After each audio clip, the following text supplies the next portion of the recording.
Tanzania is a country in Africa that still creates national parks. 1/4 of her land is protected. Despite the continent's ever-growing population, Tanzania's national parks are not just isolated collections of animals. They are wildlife in an African wilderness. Wild places, spectacular and natural, held in trust for the future.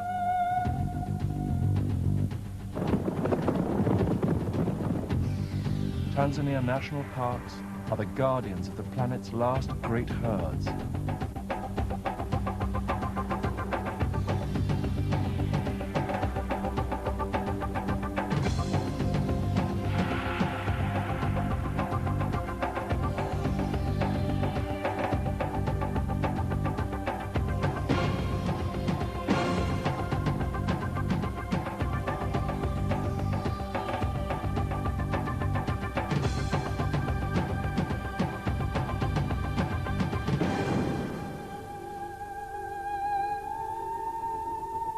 From the peaks of Mount Kilimanjaro to the depths of Lake Tanganyika,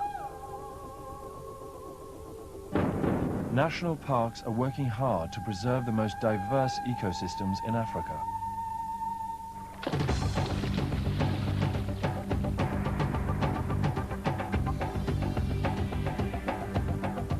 By buying this video, you contribute directly to that cause.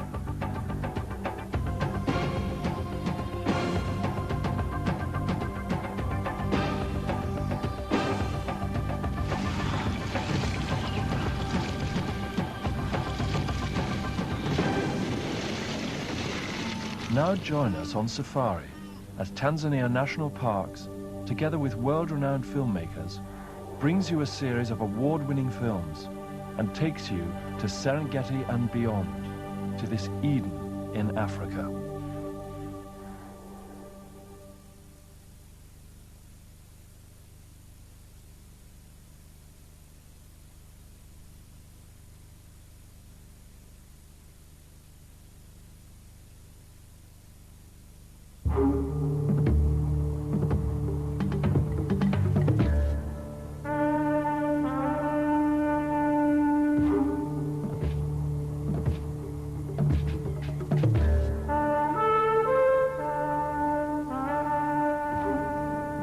For centuries, lions with their awesome size and power have played a large part in human history, art, and folklore.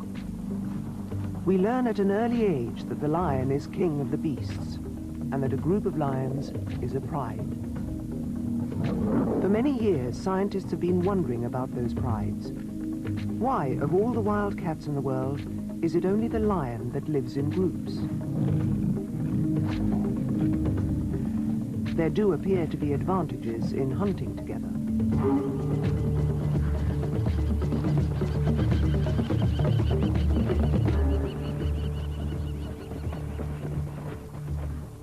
There are advantages in sharing family duties.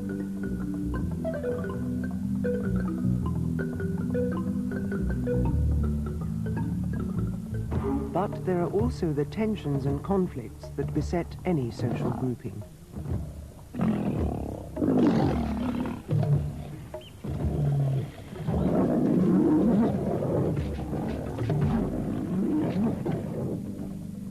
In unraveling the story, one thing has become clear. The males, for all their size and showiness, are more like consorts than kings.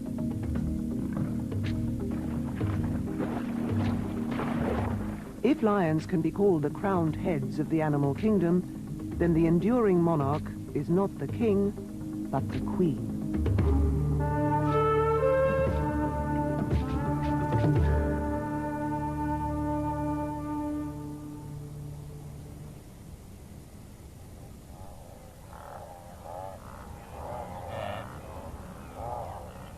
The Serengeti National Park in Tanzania is famous for its concentrations of grazing animals. These mixed herds of wildebeest, zebra and antelope, some 2.5 million strong, in turn support Africa's largest population of lions. There are between 2,000 and 3,000 of these great cats in the Serengeti. They live in social groups that occupy a stable range of around 25 square miles.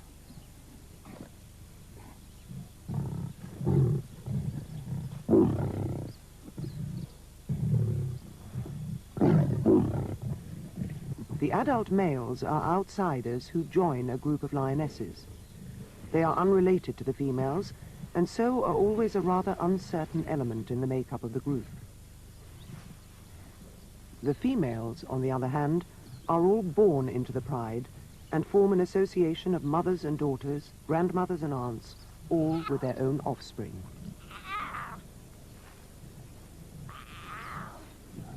The females have known each other most of their lives. They are the owners of the territory and provide the ongoing stability for the pride.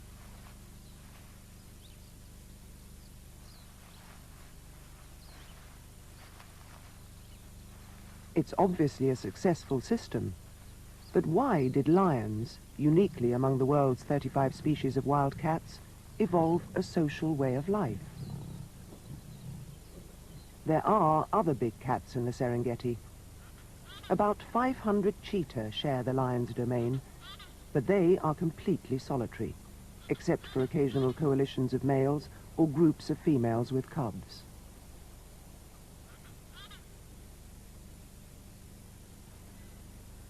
The woodlands and river valleys that fringe the plains are the haunt of another big cat. But here, the leopard leads a lonely and secretive life. The Serengeti National Park is over 5,000 square miles of plain, plateau, woodland and hill. Lion studies began here in 1966. Back then, the main concern was whether lions had any impact on the numbers of antelope. But the question of social grouping has engaged every scientist who has worked here. And over the years, they've put forward a number of ideas. The lions of the Serengeti and the nearby Ngorongoro crater are the best studied in the world, and it's taken over 20 years to unravel their story.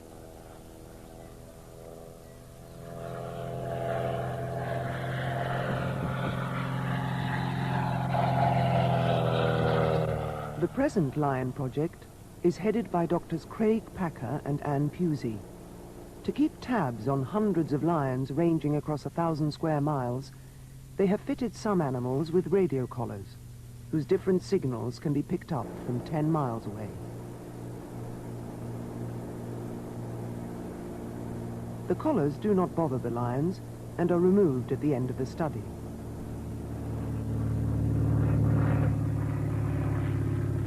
Years of radio tracking have provided the researchers with an accurate picture of just how far and wide the lions roam, and the size of the pride territories. Today, Craig Packer and Anne Pusey are able to recognize over 300 individual lions. When the project started over 20 years ago, no one knew how to identify individuals on a long-term basis. Colored ear tags were tried, but they were soon chewed off. At that time, the only way to recognize individuals was by natural scars, broken teeth, or ear notches. Lions' ears, like a boxer's nose, are usually a measure of their life experience. Young animals are unblemished, older ones often ragged. And, of course, they constantly change, making identification uncertain. So the ID cards need to be constantly updated.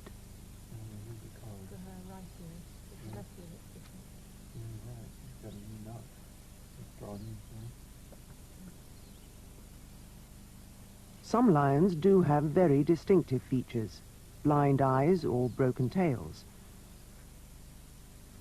But even the most frustrated scientist would never resort to selective amputation as a means of recognizing individuals.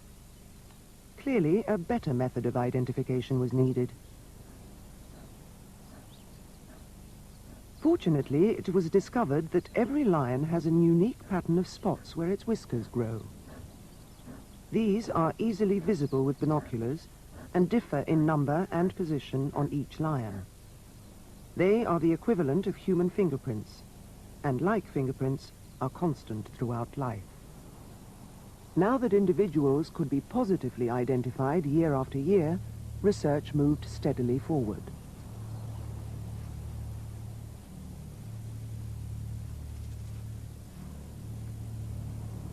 The first likely explanation for living in groups concerned hunting. By cooperating, it appeared that groups of lions were more successful than solitary hunters. They not only had a better chance of success, but they could also tackle larger animals, even buffalo, which a single lion could not hope to bring down.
By hunting cooperatively, lions are more successful in catching animals. But there is a price to pay. Being part of a large group means that the food has to be shared. These two lionesses cooperated on the kill, but may soon have to share it with the rest of the pride who did nothing to help. So perhaps this was not such an important advantage. To test the cooperative hunting idea further, the researchers needed exact figures on the comparative feeding success of groups and single lions. They decided to follow the lions constantly, day and night.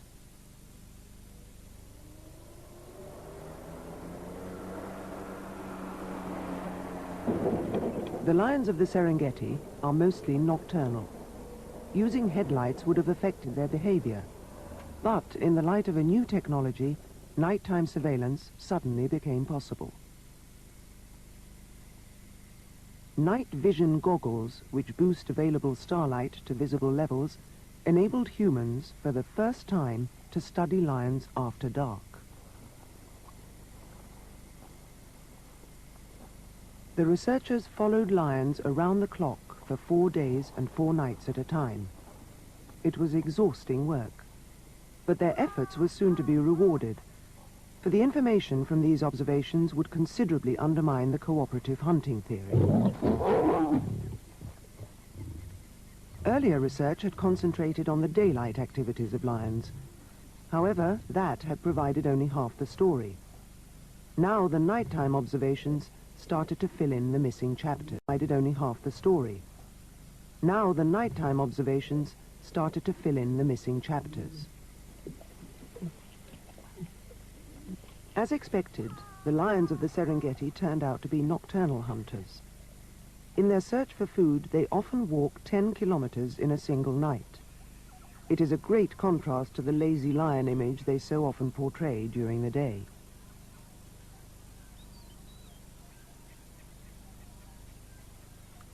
But for the researchers, it was not simply their day and night observations, but their long-term studies that were to produce the results they were searching for.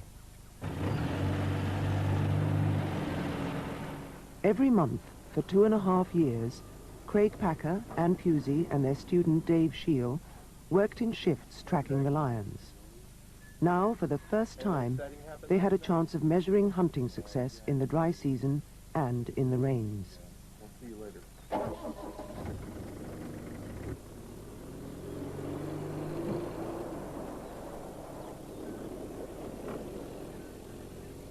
The seasons in the Serengeti are not hot and cold, they are wet and dry. They affect lions not because of the presence or absence of water, but because of the massive abundance or desperate shortage of food. When the migratory herds of over 1 million wildebeest are in a lion's territory, life is easy. But then one day, they simply trot away, heading north in search of greener grass.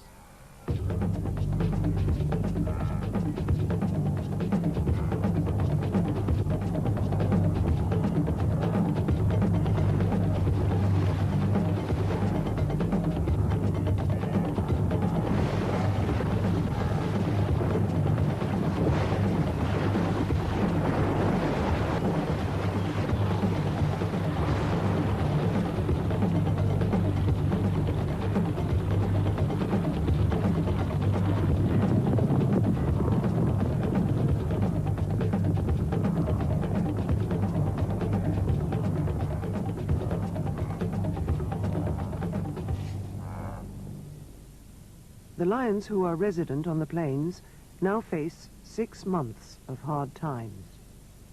There are still non-migratory animals around, but these are few and far between, and the short grass provides little cover for hunting. Faced with starvation, the lions will eat almost anything now.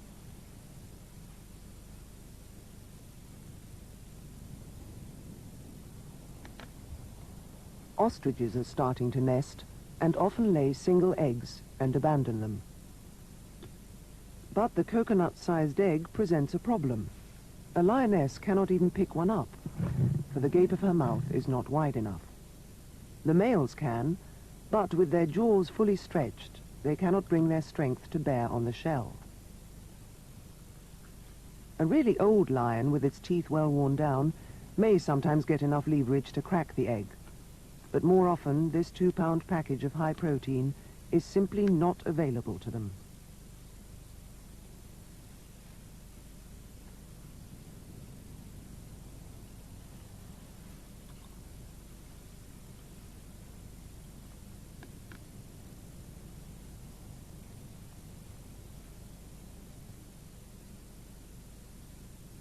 Because cheetahs hunt by running down their prey with a 60-mile-an-hour dash, the short grass and lack of cover is not a disadvantage for them in the way it is for lions.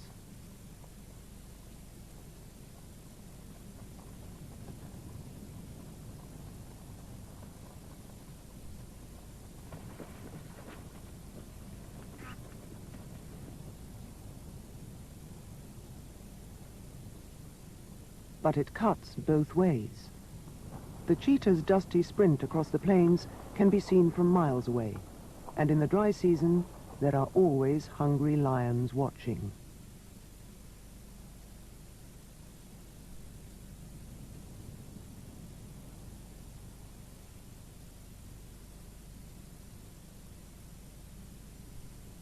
The cheetah will not risk injury by trying to defend its kill. It wouldn't stand a chance. It simply feeds as fast as it can in the short time it has left.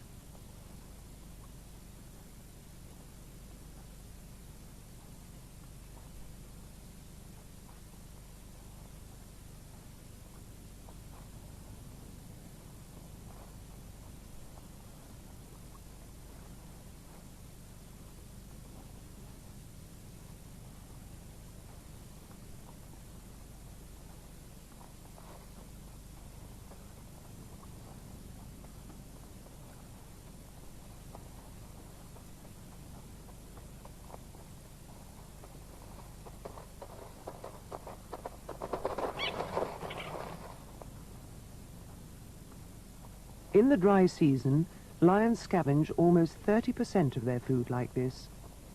It's an easy way for a single lion to find food, but this female lives in a group. She did all the work and will now have to share the meager spoils. The researchers found that lions in large groups do comparatively well, even in the height of the dry season. Now they are forced to tackle whatever remains, even the heavy and formidable buffalo. For a single lion, a buffalo is a difficult and dangerous catch. However, by cooperating in the kill, this pride has almost a ton of meat between them. But the most important result of the 4-day studies was completely unexpected. Solitary lions that hunt and feed alone are actually no worse off than individuals in large groups. And surprisingly, lions living in small groups of 2s and 3s have a distinct disadvantage. Without enough firepower to hunt really large prey and forced to share their smaller kills, these lions have a much harder time.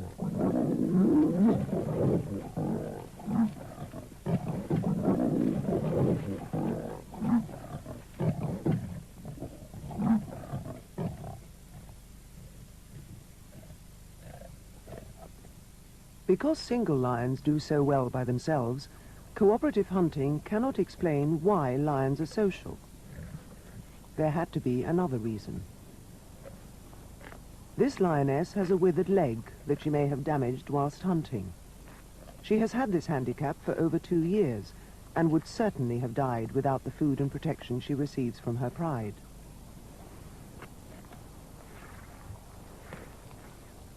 She is even raising cubs on the meat her companions provide. But her presence is a drain on the resources of the more productive pride members. She owes her life to her companions, but they would be much better off without her.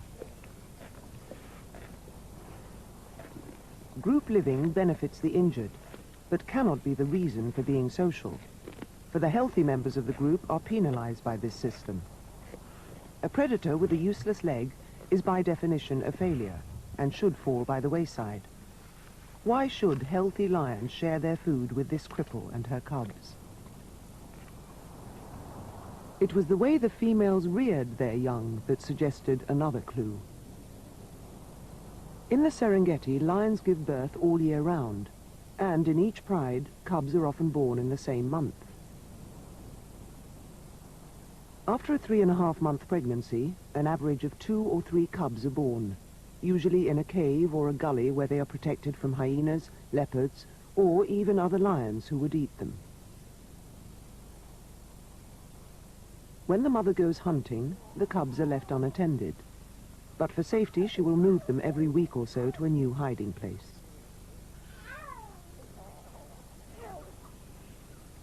After some 6 weeks, the mother and cubs join the rest of the pride.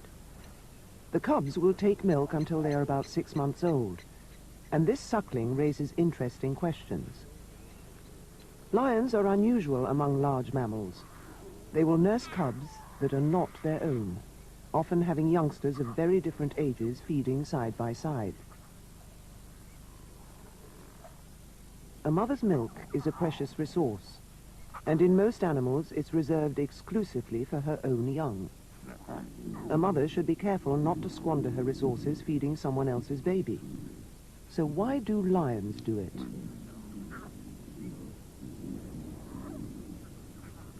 The females in the pride are all related. Any cubs born into the pride have some genes in common with every lioness. Obviously, it's in the mother's interest to raise those cubs most closely related to her, and this she does. Each lioness may also produce different antibodies in her milk, so that suckling from several lionesses may give the cubs a greater immunity to disease than if they fed only from their mother. But the researchers found that females in these maternity groups are often thinner than solitary mothers, and maternity groups don't always show communal nursing. So cooperating to nurse and feed the cubs could not be the reason for the development of a social way of life.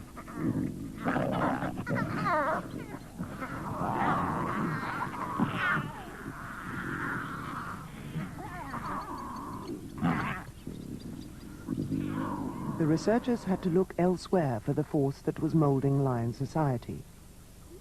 Could the females be forming groups because of a threat from the much larger and more powerful males?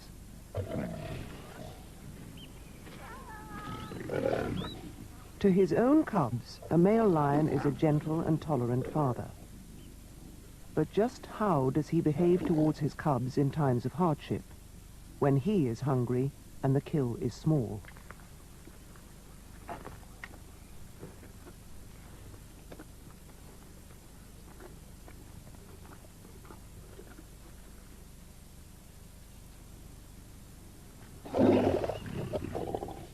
In nature, his selfishness is justified. If food is limited, it is best that the male, the guardian of the group, is well fed and strong.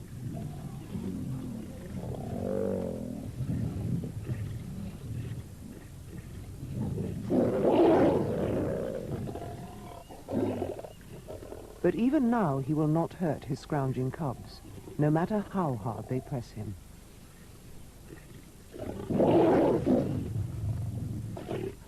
But because the males are such powerful fighting machines, and because of the way lion society operates, they are a potential threat. And more it looked as though this was a reason why females grouped together. To understand this, the researchers needed to take a closer look at the strange and frightening dual role played by the males in lion society.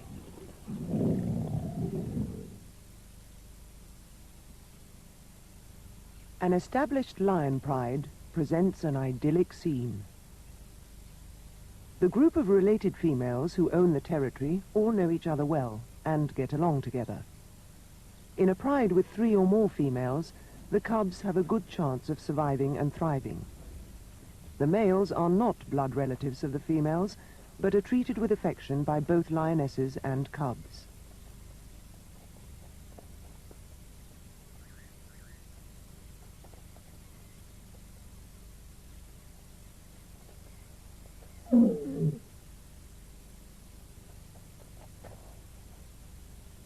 The males themselves are tolerant and affectionate. They are good fathers, but unlike the females, they do not stay with the pride all their lives.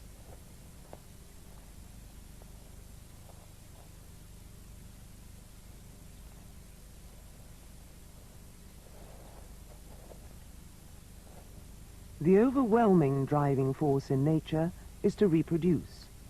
It is not enough just to sire a lot of cubs. The males need to stay with the pride and help to protect their cubs and the mothers against other predators. By staying, they increase the chances of their cubs surviving.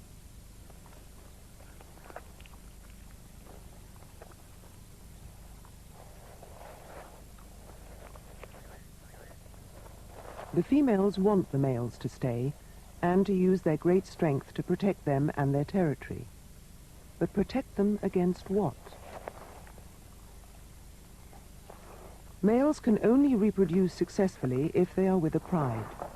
A group of breeding females is a prize worth fighting for, and there are always unattached males wandering the plains in search of mates.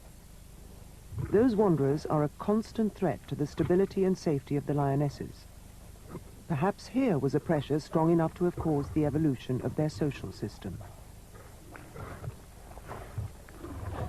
To address these questions properly, and keep in close contact with their subjects, Craig Packer and Anne Pusey have had to adapt their own lives, often spending exhausting days cooped up in a vehicle and occasionally camping rough, miles from their home. In the 10 years they've been here, they too have started a family, and their children sometimes accompany them on their field trips. In addition to watching lions and recording their behavior, shabby, stuffed specimens from an English museum. Looking up at a 3-year-old big cat, even a stuffed one, and realizing just how tall it is understandably an unsettling experience for a 4-year-old human.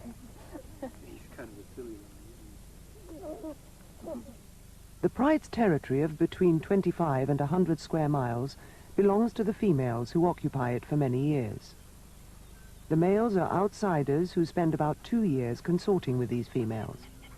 To ensure the safety of their cubs, they protect the territory, conspicuously patrolling its borders and roaring.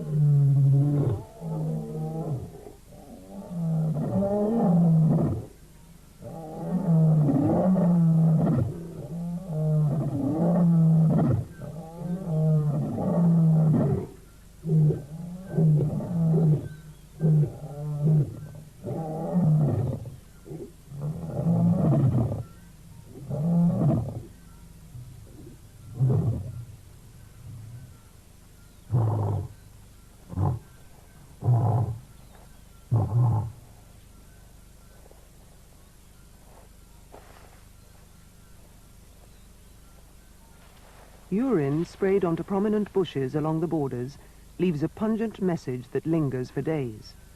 For any strange male, the signs are clear. Stay away. The territory is occupied. This investment in time and energy by the pride males is worthwhile. It increases the chance of raising cubs and so passing on their genes. But they really do not have much time in which to raise a family, and there are always outsiders waiting and watching.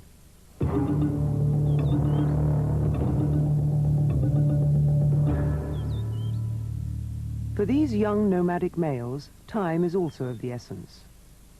At around the age of 4, after a year or so spent wandering and perhaps befriending other males, they must find a group of females to take over and mate with. They are coming into their prime. They must make their move now. The resident male has a large investment in his cubs and will fight fiercely to protect them. But he also has to consider the cost of defending that investment. Male lions are sometimes killed in takeover fights, defending or attacking, but usually it is a matter of numbers. And when push comes to shove, an outnumbered lion is wise to back down.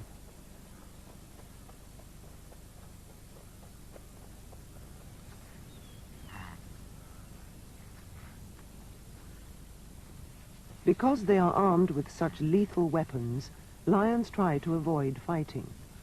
The resident male is eased off the territory with a long chase.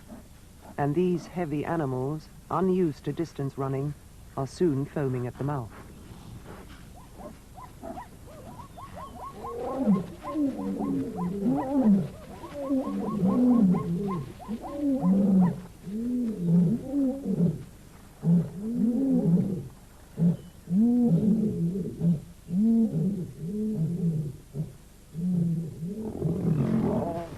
At the edge of his territory, the male makes a stand, and the advantage of numbers is immediately obvious.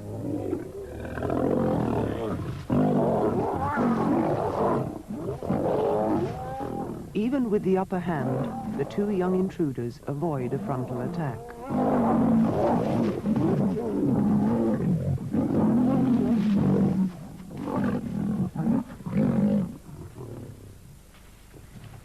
A bite to the spine is a killing bite for a lion.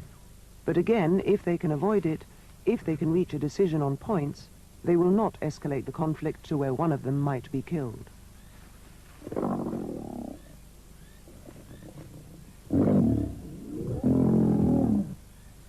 2 to 1 is really no contest.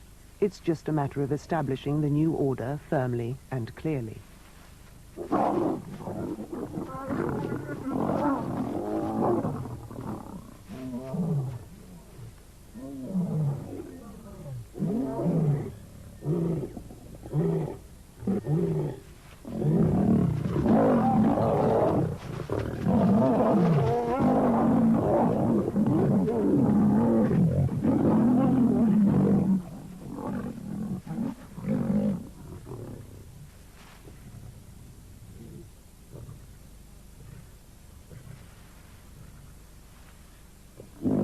The king is down.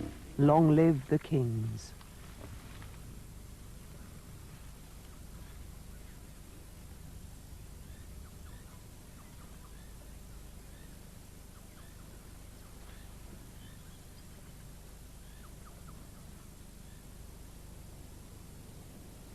Any immature males living with the pride are chased away too. They are of no benefit to the new pride owners. They're just more mouths to share the food supply. Again, this is done with minimum force. The young males are threatened and pressured, and so persuaded to move out.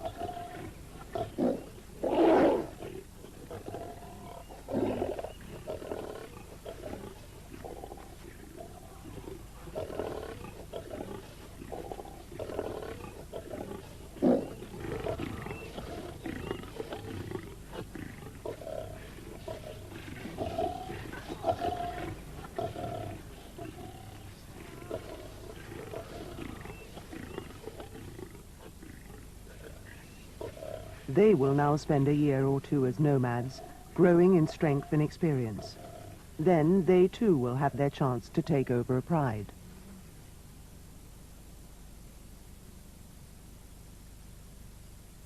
The new masters of the pride have come for the females. One sniffs the spot where a lioness has urinated.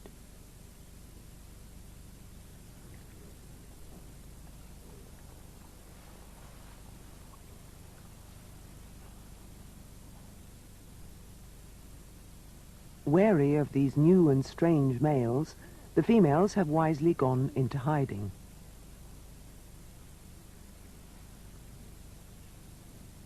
But in this hide-and-seek game of life, there is another and more immediate problem for these males. They cannot mate until the lionesses come into season. But the females already have cubs, and so will not be ready to mate for another year or more. The new males simply cannot wait that long for their chance to father some cubs of their own.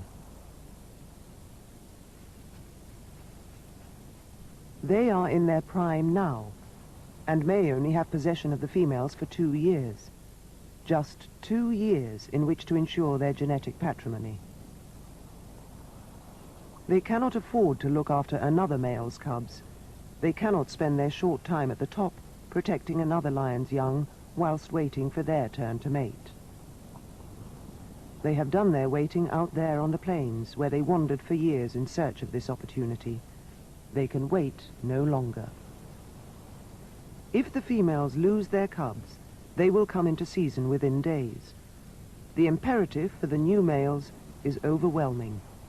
They must kill the cubs.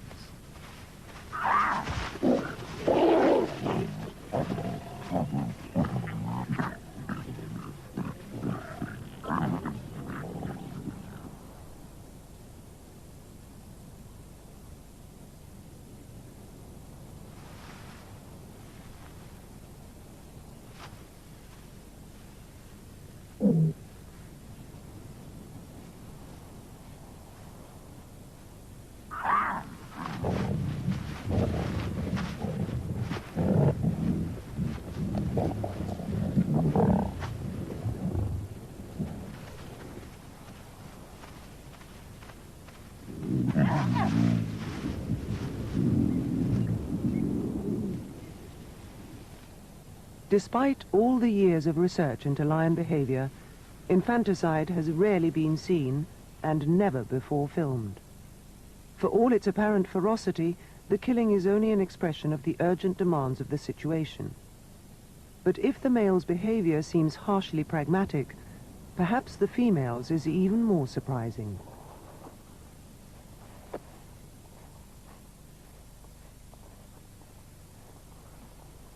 Bereft of their cubs, the females now have exactly the same drives as the new males. They can expect around 2 years of stability. If they are to raise cubs, they must start immediately. Within as little as 24 hours after losing their cubs, the females come into season and start flirting outrageously with the new males.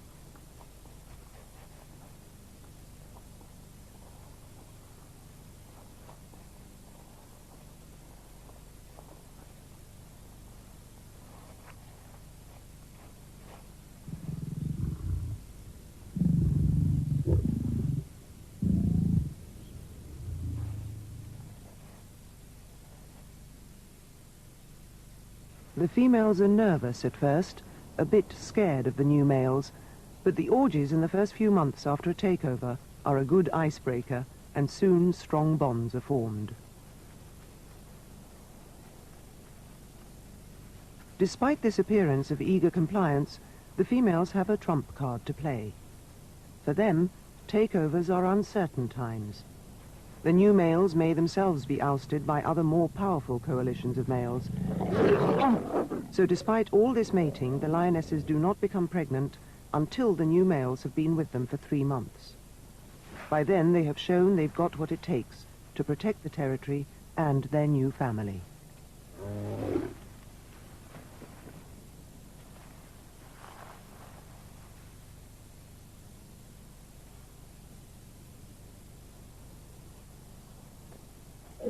Within 6 months, the pride will again have cubs.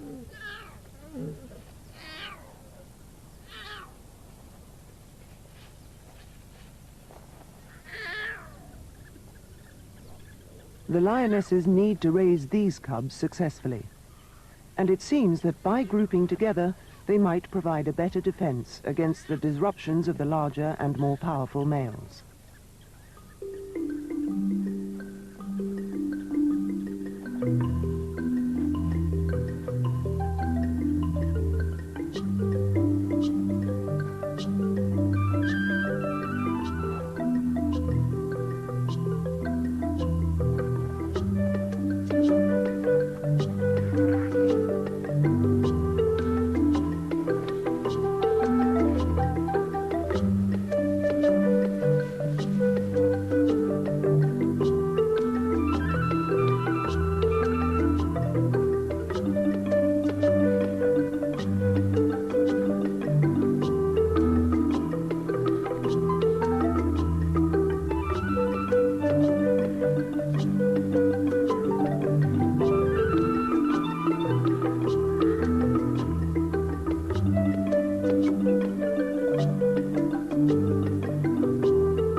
Very little was known about the dynamics of takeovers, and the opportunities for observing them are rare. So Craig Packer and Anne Pusey resorted to experiments to test their ideas.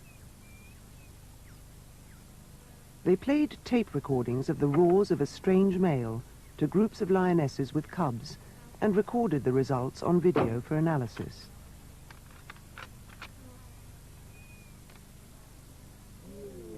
On hearing a strange male lion calling, the females immediately close ranks and approach aggressively, while the cubs move back. It's an impressive show of combined force, and a very good reason for forming groups. But it is not just against males. In order to defend their territory and ensure a constant food supply and a place to raise cubs, it is just as important to keep out neighboring females, and the larger female groups are more successful at this. But what about male lions? They lead very different lives to lionesses. This 4-year-old and his companion are nomads with no territory to defend and no lionesses of their own. All males start life in a pride, but unlike their sisters, their stay is short. Occasionally, a young male will remain with his natal pride until he is 4 years old. Then he'll wander away of his own accord, driven by his desires to find unrelated females to mate with. But more often, the young males are chased out during a pride takeover. For the next 2 or 3 years, he'll wander the plains fending for himself, a fugitive with no crown or country.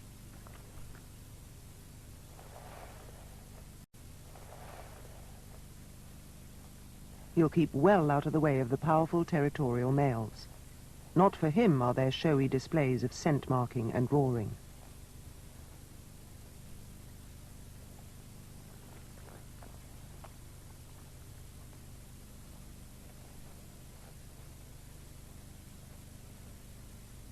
It is during this phase of his life that a young male will befriend other nomadic males, often meeting them at kills.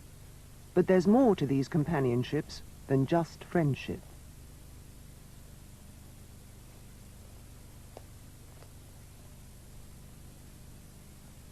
Once again, the researchers tried a series of experiments, and this is where the stuffed lions come in. They introduced a dummy male lion right into the heart of a pride's territory guarded by a coalition of males. The rigid and unreacting dummy looked a bit inhibiting, so it was reinforced with recordings of a strange male.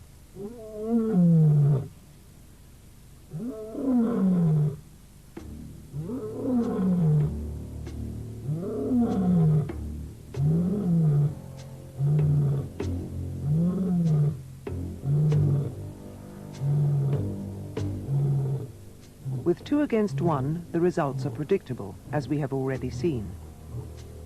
But what was surprising was the unpredictable. These 2 males are completely unrelated to each other, but their response to the intruder is exactly the same as if they were blood brothers, not the deadly rivals one might expect them to be.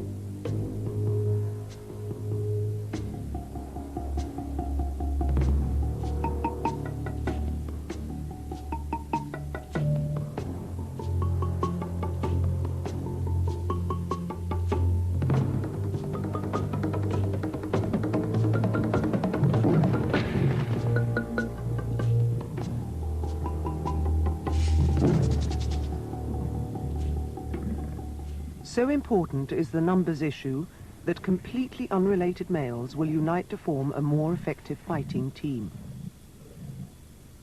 Research has shown that a single male has virtually no chance of holding a pride of females. But as a team, the males can cooperate to defeat other males. They will share the females and they will look after the cubs regardless of which of them mated with the mothers. Such cooperation between unrelated males is most unusual in nature, but for lions, it may be the only way an individual male can pass on his genes. It's now been discovered that many of the world's solitary cats do themselves commit infanticide. Grouping together to defend their cubs could be beneficial to them, so why are these cats not social? For most cats, group living, however desirable, would just not be feasible. Some, like the cheetah, tackle small prey and cannot afford to share the meager rations. Others, like the leopard, live in areas where there are few large herbivores, insufficient to support a group of big cats.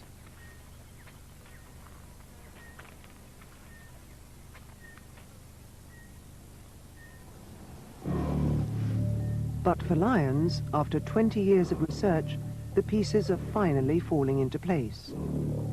Of all the factors that have been investigated, it is now clear that only 3 are important for group living: the capture of large prey, the defense of cubs, and the defense of territory. What enabled the lion to become social seems to be a combination of its size and the availability of food.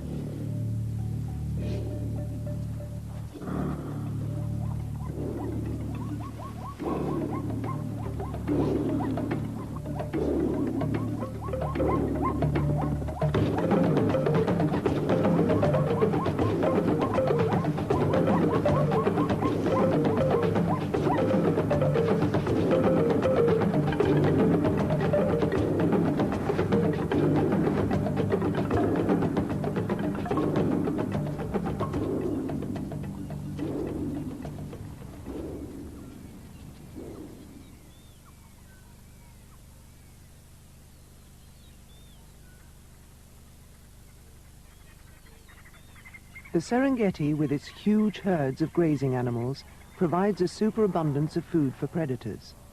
But many of those herbivores are simply too large to be brought down by any of the big cats, except one, the lion. And once captured, they can often be shared. So lions can exist here in very high numbers. With no constraints on the food supply, the evolution towards a social way of life for lions was not only possible, it became necessary.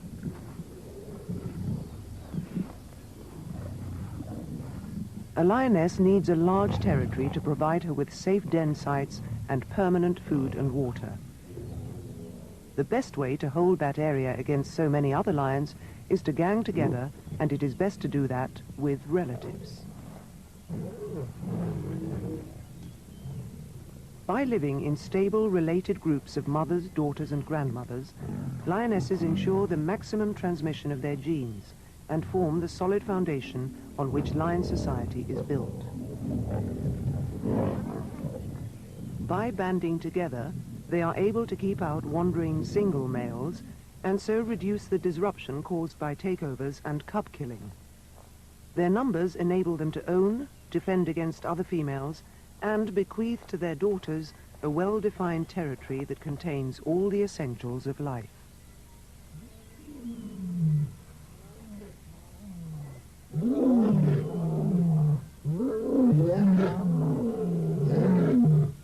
The males, spectacular fighters and lovers, help guard the territory and father the cubs. But they join the royal family for only a few years before being forced into exile. The males have no permanent claim to the land or the crown. That belongs to the lioness, the queen of the beasts.